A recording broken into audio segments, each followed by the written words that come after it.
Un président africain qui refuse l'aide occidentale. Qui vend la flotte de voitures de luxe de l'État. Qui met fin aux privilèges son nom. Thomas Sankara. L'enthousiasme va durer longtemps.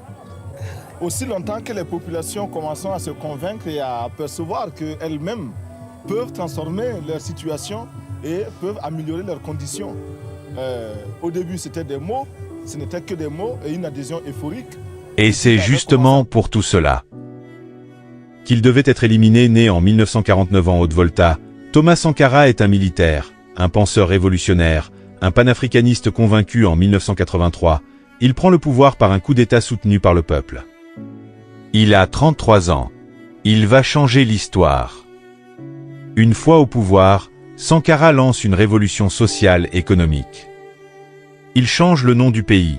Haute-Volta devient Burkina Faso, le pays des hommes intègres. Il lutte contre la corruption. Il impose l'autosuffisance alimentaire. Il refuse l'aide du FMI et de la Banque mondiale. Il taxe les riches pour construire des écoles et des hôpitaux.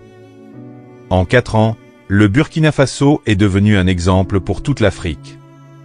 Sankara dérangeait. Il montrait qu'un autre modèle était possible. Il critiquait ouvertement la France et les puissances occidentales.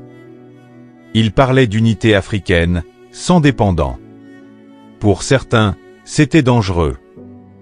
Il devenait trop influent. Le 15 octobre 1987, Thomas Sankara est assassiné lors d'un coup d'État. Son ami d'hier, Blaise Compaoré, prend le pouvoir. Jusqu'à aujourd'hui, beaucoup pensent que des forces étrangères ont facilité son élimination. Sankara est mort, mais son message vit toujours. Un homme simple, intègre, révolutionnaire. Il reste un symbole d'espoir pour l'Afrique et pour tous ceux qui croient en un avenir juste. Si l'histoire de Sankara t'inspire, abonne-toi pour découvrir d'autres figures oubliées d'Afrique. Là où il y a une volonté, il y a un chemin. Thomas Sankara.